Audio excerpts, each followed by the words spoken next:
สหพันธ์กีฬาเบสบอลและซอฟต์บอลแห่งชาติลาวมีความภาคภูมิใจต่อกับผลงานของนักกีฬาครั้งทำอิฐที่เดินทางเข้าร่วมการแข่งขันในงานมหกรรมกีฬาซีเกมครั้งที่ 33 ที่ประเทศไทยเป็นเจ้าภาพถึงแม้ว่าจะบ่สามารถญาติเหรียญมาได้แต่อย่างน้อยก็เอาชนะคู่แข่งไปได้2นัดจากการลงแข่งขัน6นัดจบอยู่ที่อันดับที่5ห้องศาสตราจารย์ปริญญาเอกคำผายศรีสวรรค์ประธานสหพันธ์กีฬาเบสบอลและซอฟต์บอลแห่งชาติลาวได้ให้สัมภาษณ์กับสื่อมวลชนหลังจากนำพานักกีฬาเข้าร่วมแข่งขันในงานมหกรรมกีฬาซีเกมครั้งที่ 33 ที่ประเทศไทยเป็นเจ้าภาพว่าในงานครั้งนี้สหพันธ์กีฬาเบสบอลและซอฟต์บอลแห่งชาติได้ส่งคณะครูฝึกและนักกีฬารวมทั้งหมด24ท่านเพื่อเข้าร่วมแข่งขันในงานกีฬาซีเกมที่ประเทศไทยเป็นครั้งทำอิฐเพื่อเข้าร่วมแข่งขันและเก็บเกี่ยวประสบการณ์โดยทีมเข้าร่วมแข่งขันทั้งหมด7ทีมคือประเทศไทยเจ้าภาพฟิลิปปินส์อินโดนีเซียสิงคโปร์มาเลเซียเวียดนามและลาวซึ่งผลงานของนักกีฬาทีมชาติลาวในครั้งนี้ถึงแม้ว่าจะบ่ได้เหรียญรางวัลกลับมาประเทศแต่ก็ได้ประสบการณ์กลับมาพัฒนาต่อยอดได้ในอนาคตแต่สิ่งสำคัญถึงแม้ว่าจะเข้าร่วมแข่งขันเป็นครั้งทำอิฐแต่ก็สามารถชนะคู่แข่งได้ถึง2ทีมจาก6นัดที่ลงแข่งนัดทำอิฐเสียสิงคโปร์13-1นัดที่2เสียให้ไทยเจ้าภาพ12-1นัดที่3ชนะเวียดนาม16-0นัดที่4เสียให้อินโดนีเซีย4-3นัดที่5ชนะมาเลเซีย9-5และนัดที่6เสียให้ฟิลิปปินส์12-0ดังบรรดาท่านฮู้เมื่ออาทิตย์ที่ผ่านมาทางลาวเฮาก็ได้ส่งบรรดานักกีฬาเข้าร่วมซีเกมที่บางกอกประเทศไทยในนั้นหนึ่งในบรรดาทีมต่างๆที่เข้าร่วมก็มีทีมเบสบอลสายของชาติลาวเฮาซึ่งประกอบด้วยบรรดานักกีฬา17คนพร้อมกับผู้ฝึกผ่านการแข่งขันในครั้งนี้ข้าพเจ้าก็รู้สึกภาคภูมิใจเป็นอย่างยิ่งที่นักกีฬาได้แสดงความสามารถและยุทธวิธีในการลิ้นได้อย่างสมเกียรติและก็สามารถเอาชนะ2ทีมในจำนวนทีม7ทีมแล้วก็พวกเขาก็สามารถยืนอยู่ในแถวที่5ในจำนวน7ทีมที่สู้กันอยู่ในซีเกมในครั้งนี้ความจริงแล้วกีฬาของเรากีฬาเบสบอลนี้ก็ได้สร้างตั้งมาตั้งแต่ปี2013คุณแล้วก็สหพันธ์นี้แม่นสร้างตั้งในปี2017ผ่านมาพวกเราก็ได้มีการแข่งขันภายในแล้วก็บรรดาประเทศอ้อมข้างตลอดถึงเกาหลี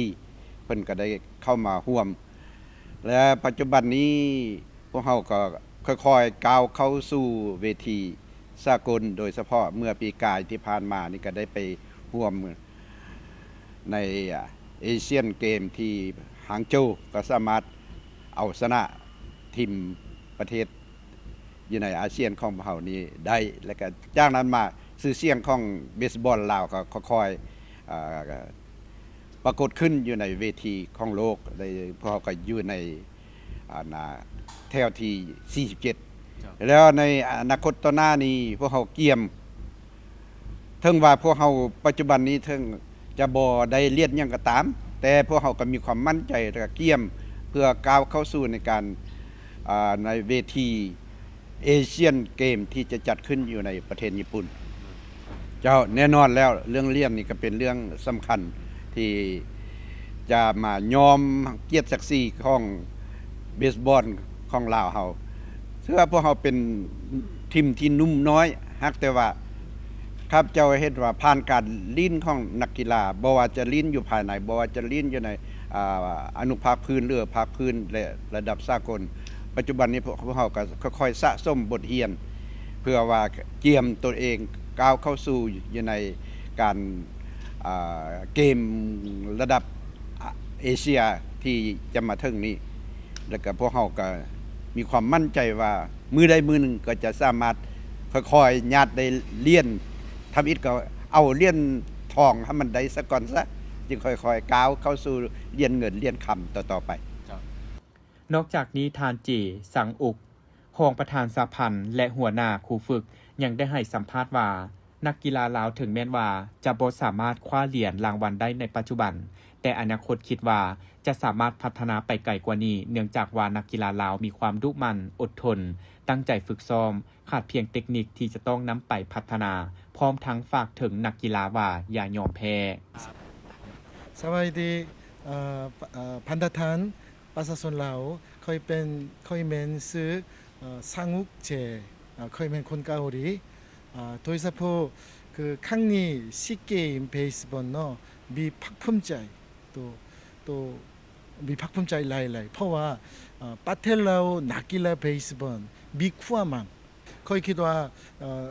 นักกีฬาเบสบอลประเทศเราเป็นทุมันหลายๆแต่ว่าเทคนิคแต่ว่าคูพูเกาหลีมาช่วยแต่ว่าคูพูเกาหลีมันภาษาเราพอเก่งปานใดแต่ว่าคนเรานักกีฬาเบสบอล10 พยายามอาจจะเมมเบอร์เทเบอร์ทำหลายคือสิค่อยคิดว่าแม่นทีมชาติลาวเบสบอลพัฒนาที่ขึ้นได้กำลังใจมีแต่อันเดียวอย่ายอมแพ้โดนอย่ายอมแพ้เพราะว่าเรื่องกีฬาเบสบอลประเทศเราแม่นมีภาคภูมิใจหลายๆโดยเฉพาะต่างประเทศประชาชนโดยเฉพาะประเทศเกาหลีประชาชนเนาะใส่ใจสนใจหลายๆ우리ทีมชาติลาวเบสบอลอย่ายอมแพ้เด้อสู้ๆสบายดีน้องชื่อบี้เนาะเป็นทั้งนักกีฬาแล้วก็เป็นครูฝึกทีมชาติลาวเนาะที่ได้เข้าร่วมงานกีฬาซีเกมในครั้งนี้ก็รู้สึกตื่นเต้นแล้วก็ภาคภูมิใจที่ได้ไปรับใช้ประเทศลาวเนาะในครั้งนี้ก็ขอบใจทั้งผู้ใหญ่แล้วก็ทั้งครูฝึกทุกคนแต่ว่าในการแข่งขันในครั้งนี้คิดว่ามีความเป็นไปได้หลายสำหรับประเทศลาวถ้าว่าเฮาพยายามมีความกระตือรือร้นแล้วก็อีกอย่างหนึ่งคืออันลาวเฮายัง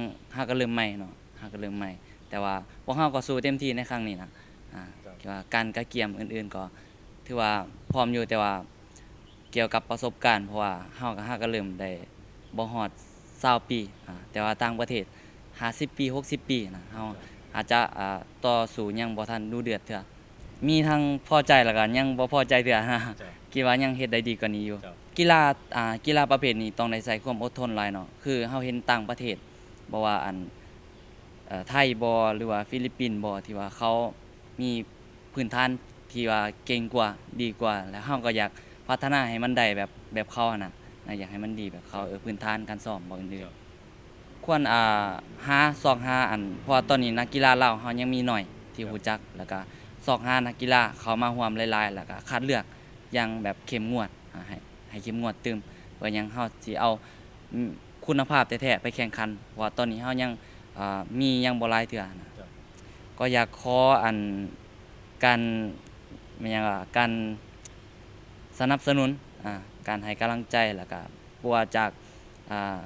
ประชาชนแล้วก็ทางห้างหันบริษัทอื่นๆอยากให้มีการสนับสนุนสปอนเซอร์บ่เพราะว่าทางประเทศลาวเฮายังคิดว่ายังขาดพวกจำพวกนี้เลยนอกนี้ประธานและนักกีฬายังให้ฮู้ตื่มอีกว่าการเข้าร่วมงานครั้งนี้แม่นเป็นครั้งทำอิฐและเป็นการเริ่มต้นใหม่คือจะตั้งใจฝึกซ้อมและนำเอาบทเรียนที่ได้รับผ่านมาปรับปรุงแก้ไขสิ่งที่เป็นจุดอ่อนของทีมและพัฒนาจุดแข็งให้สูงขึ้นเทื่อละก้าวเพื่อกะเกียมเข้าร่วมการแข่งขันนานาชาติที่จัดขึ้นในแต่ละปีและงานใหญ่ก็แม่นงานมหกรรมกีฬาเอเชียนเกมที่จะจัดขึ้นที่ประเทศญี่ปุ่นในปีหน้า 2026 นอกนี้ก็ยังมีแผนกิจกรรมและแข่งขันในแต่ละปีเช่นฝึกซ้อมการแข่งขันกับมหาวิทยาลัยสเกาหลีอยู่สปป.ลาวเป็นประจำทุกๆปีจัดการแข่งขันเบสบอล Indo-China Dream League เป็นประจำในทุกๆ2ปีจัดการแข่งขันกีฬาเบสบอลมิตรภาพกับทีมสเกาหลีเป็นประจำทุกๆปีจัดการแข่งขันกีฬาเบสบอลมิตรภาพกับทีมราชอาณาจักรไทยเป็นประจำทุกปีเข้าร่วมฝึกอบรมฝึกซ้อมและแข่งขันอยู่สเกาหลีเป็นประจำทุกๆปีเข้าร่วมแข่งขันกีฬาเบสบอลเบสบอล5คนจัดขึ้นในแต่ละปีจัดการแข่งขันกีฬาเบสบอลชิงขันเอกอัครราชทูตสเกาหลีเป็นประจำทุกปีและนอกจากนี้ก็อาจจะจัดการแข่งขันอื่นๆในระดับชาติและอนุภาคพื้นตามความสามารถด้านทื่นหอน